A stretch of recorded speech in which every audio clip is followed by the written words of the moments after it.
오늘도 이른 새벽 주님의 음성을 사모하며 나오신 여러분 축복하고 환영합니다. 오늘 우리가 읽고 묵상할 성경은 민수기 4장부터 7장까지입니다. 사랑하는 성도 여러분, 이스라엘 백성은 출애굽 후에 시내 광야에서 성막을 세우고요, 하나님이 정하신 질서 안에서 공동체를 세워가고 있습니다. 민수기 1장에서 4장은요 진 배치 그리고 직무를, 그리고 5장은 공동체의 정결을 다룹니다. 그리고 이제 6장 후반부에 이르러서 하나님은 아론과 그의 아들들에게 백성을 향해 선포할 제사장 축복의 말씀을 주십니다. 22절과 23절입니다. 여호와께서 모세에게 말씀하여 이르시되 아론과 그의 아들들에게 말하여 이르기를 너희는 이스라엘 자손을 위하여 이렇게 축복하여 이르되. 이 장면은요 단순히 예배 마무리 멘트가 아닙니다. 광야라는 불안정한 현실 속에서 하나님께서 자기 백성을 어떻게 품고 이끌어 가시는지를 공식적으로 선언하시는 자리입니다. 지도자 개인의 덕담이 아니라 하나님께서 친히 명하신 언약의 언어인 것이죠. 그래서 이 말씀은 상황이 좋아서 주어진 말이 아니라 오히려 길이 멀고 삶이 거칠수록 정말 이스라엘 백성들에게 절실히 필요했던 말씀입니다. 사랑하는 성도 여러분, 우리는 각자 다른 짐을 지고 하루를 시작하는데요, 하나님은 먼저 말씀으로 공동체를 세우시고 그 말씀 아래 살게 하여 주십니다. 오늘 본문은 인간의 결심보다 앞서 선포되는 하나님의 뜻, 그리고 예배 공동체 위에 반복해서 놓여야 할 하늘의 선언이 무엇인지를 분명하게 보여줍니다. 24절입니다. 여호와는 내게 복을 주시고 너를 지키시기를 원하며. 여기에 나오는 단어 복, 바라크 많이 들어보셨죠? 이제 복 그러면 바라크입니다. 바라크. 단순히 기분 좋은 말 이런 뜻이 아닙니다. 하나님께서 실제로 사람의 삶에 개입하셔서 메마른 것을 살리시고 약한 것을 붙드시고 앞길을 열어주시는 실제적인 은혜의 행동을 이야기하죠. 쉽게 말하면 이렇습니다. 사람의 축복은 대개 잘 되길 바란다는 소원에 머물 수 있는데요, 그러나 하나님의 복은 내가 너를 살리고 너를 붙들고 너를 채우겠다라고 하는 하나님의 약속 있는 선언입니다. 그래서 성도는 아침에 눈을 뜰 때 오늘은 내가 버텨야 산다 이렇게 시작하는 것이 아니라 오늘 또 주님이 복 주셔야 산다로 시작해야 하는 겁니다. 여러분, 새벽 기도가 이렇게 귀한 이유가 바로 여기에 있습니다. 내 계획표를 들고 오는 시간이 아니라 복의 근원이신 하나님 앞에 내 삶을 다시 올려드리는 시간입니다.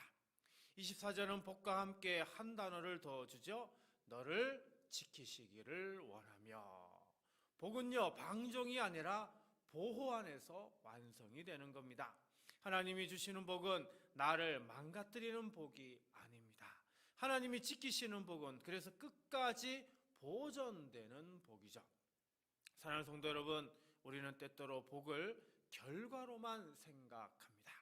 좋은 소식이 오면 복, 일이 풀리면 복이라고 여깁니다. 물론 그것도 복이죠. 그러나 본문은 더 깊은 복을 말하고 있습니다. 하나님 자신이 내 삶에 관여해 주시는 것, 이것이 가장 큰 복이라고 하는 겁니다. 마음이 무너질 때도 주님이 나를 지키시면 복입니다. 눈물이 나는 날에도 주님이 나를 붙드시면 그것이 바로 복입니다. 문이 닫힌 것 같은 때에도 주님이 나를 인도하시면 복입니다. 그러니 오늘 우리는 복의 정의를 다시 바꿔야 합니다. 내 뜻이 이루어지는 것이 복의 전부가 아니라 하나님이 나를 놓지 않으시는 것, 이게 복의 중심입니다. 하나님의 복은 통장에만 머무는 복이 아니라 영혼을 살리고 가정을 세우고 신앙을 지켜 내일을 걷게 하는 복입니다. 사랑하는 성도 여러분, 하나님은 오늘 또 우리에게 말씀하십니다. 내가 내게 복을 주겠노라. 이 약속을 의심하지 마시기 바랍니다. 상황이 아니라 말씀을 붙드십시오. 감정이 아니라 언약을 붙드시기 바랍니다.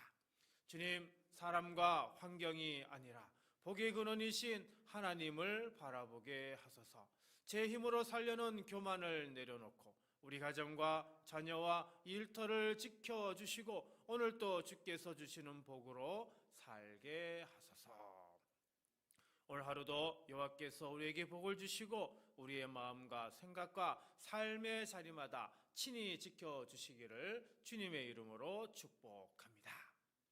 25절입니다. 여호와는 그의 얼굴을 내게 비추사 은혜 베푸시기를 원하며. 여러분, 이 말씀은요, 하나님의 은혜는 멀리서 던져지는 도움이 아니라 얼굴을 비추며 가까이 오시는 사랑이라 라고 하는 것을 의미합니다. 은혜라고 하는 단어, 히브리어로 하난이라고 하는 단어인데요, 값없이 호의를 베풀다, 자격 없는 자에게 긍휼을 주다라는 뜻입니다. 은혜는요, 다시 말하면 내가 쌓은 공로의 월급이 아닙니다. 내가 자리에서 받는 상장이 아니라는 겁니다.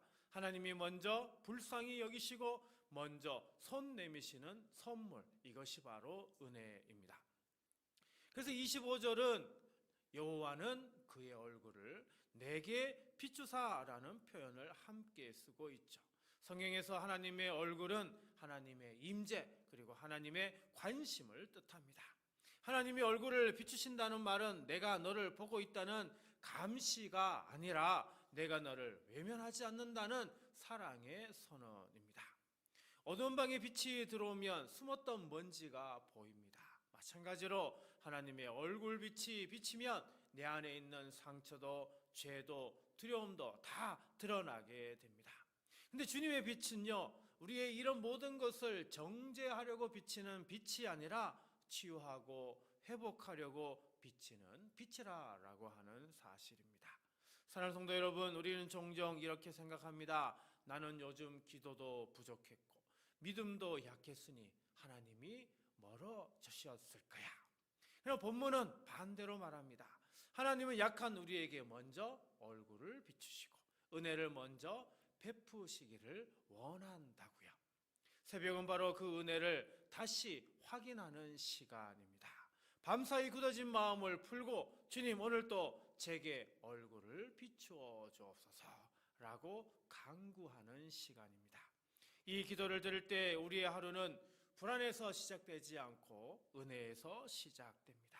하나님의 은혜가 임하면 굳은 말이 부드러워지고 닫힌 마음이 열리고 포기하려던 사람이 다시 일어섭니다. 그러므로 오늘 우리는 이렇게 고백해야 합니다. 주님, 오늘 또 우리에게 얼굴을 비추어 주소서. 자격이 있어서가 아니라 긍휼로 붙들어 주시고 지친 마음, 상한 마음, 굳어진 마음을 부드럽게 만져 주소서.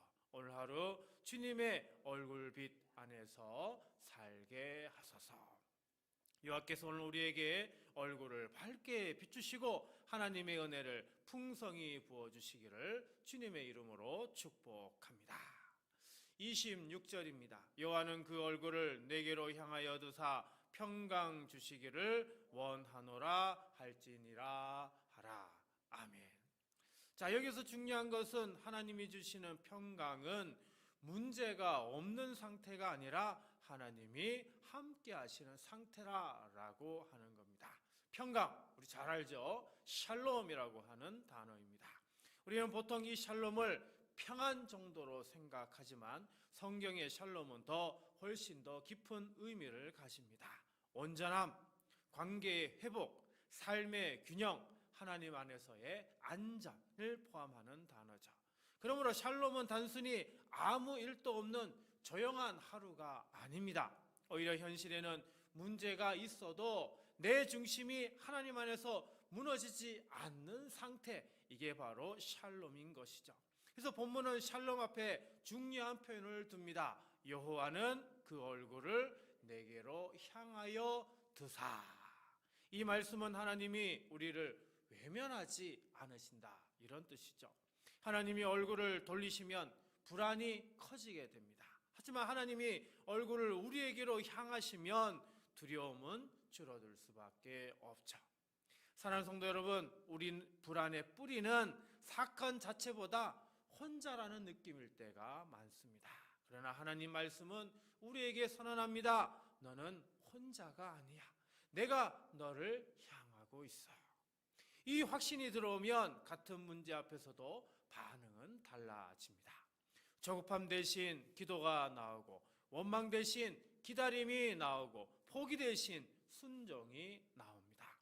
샬롬은 매일의 싸움에서 반드시 필요한 힘이죠. 가정에서 말이 날카로워질 때 샬롬이 필요합니다.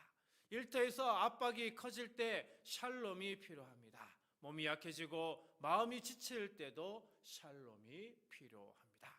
그리고 이 샬롬은 내가 스스로 만들어내는 심리 기술이 아니라 하나님이 주시는 선물입니다. 그래서 본문이 평강 주시기를 원하노라라고 분명히 말하고 있죠. 받는 것입니다. 구하는 것입니다. 그리고 누리는 것입니다. 그러므로 오늘 하루를 시작하며 우리는 이렇게 기도해야 하겠습니다. 평강의 주님, 우리에게 샬롬을 주소서. 문제가 사라져서 평안한 것이 아니라 주님이 함께 하셔서 평안한 믿음을 허락해 주소서. 불안한 마음을 붙들어 주시고 오늘 또 주께서 주시는 평강 안에 거하게 하소서.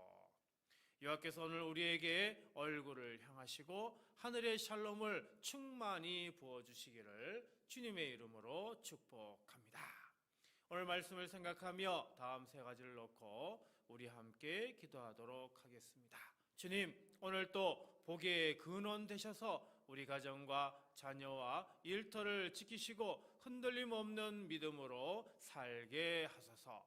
주님, 얼굴빛을 비추사 상한 마음과 지친 몸을 회복하시고 닫힌 관계의 문을 여시며 은혜를 더해 주소서. 주님, 샬롬의 평강으로 불안과 염려를 잠재우시고 선택의 순간마다 주의 뜻을 분별할 지혜를 허락하소서. 이 시간 이 세 가지 기도 제목으로 우리 함께 기도하고요, 주기도문으로 마치도록 하겠습니다. 우리 함께 기도합니다. 복의 근원이신 하나님 아버지, 이 새벽 주님 앞에 나온 우리 사랑하는 성도들 아버지여 기억하여 주옵소서. 사람의 힘으로는 감당하기 어려운 삶의 무게를 지고 나왔으나 오늘 또 말씀 앞에 무릎 꿇게 하시니 감사합니다. 민수기의 축복 말씀처럼 주께서 친히 이들에게 복을 주시고 지켜 주옵소서. 보이는 위험과 보이지 않는 시험 가운데서도 흔들리지 않게 하시고 마음과 생각과 건강과 가정과 생업을 주님의 손으로 붙들어 주옵소서. 은혜의 주님, 주의 얼굴빛을 우리에게 비추어 주옵소서. 지친 심령을 새롭게 하시고 굳어진 마음을 부드럽게 하시며 상처난 관계와 메마른 기도의 자리를 다시 살려 주옵소서. 정죄와 낙심의 소리가 아니라 용서와 회복의 음성을 듣게 하시고 오늘 하루를 두려움이 아니라 은혜의 확신으로 시작하게 하옵소서. 특별히 눈물로 기도하는 성도들에게 위로를 주시고 말 못할 사정을 품은 이들에게 하늘의 답을 허락하여 주옵소서. 평강의 하나님, 주께서 주시는 샬롬으로 우리 공동체를 덮어 주옵소서. 불안한 마음은 잠잠하게 하시고 조급한 걸음은 말씀으로 바로잡아 주시며 가정마다 화목을, 일터마다 정직을, 교회마다 사랑의 연합을 주옵소서. 병중에 있는 성도에게는 치유의 은혜를, 시험 중에 있는 성도에게는 인내와 소망을, 선택의 갈림길에 선 성도에게는 분별의 지혜를 허락하여 주옵소서. 오늘 예배한 모든 이들이 버티는 하루가 아니라 주님이 주신 복으로 사는 하루를 살게 하시고 우리의 입술과 삶이 주의 선하심을 증언하게 하옵소서. 새벽을 깨운 이 걸음이 헛되지 않게 하시며 하루의 시작부터 끝까지 동행하시는 주님의 은혜를 깊이 누리게 하옵소서. 우리 주 예수 그리스도의 이름으로 간절히 축복하며 기도하옵나이다. 아멘.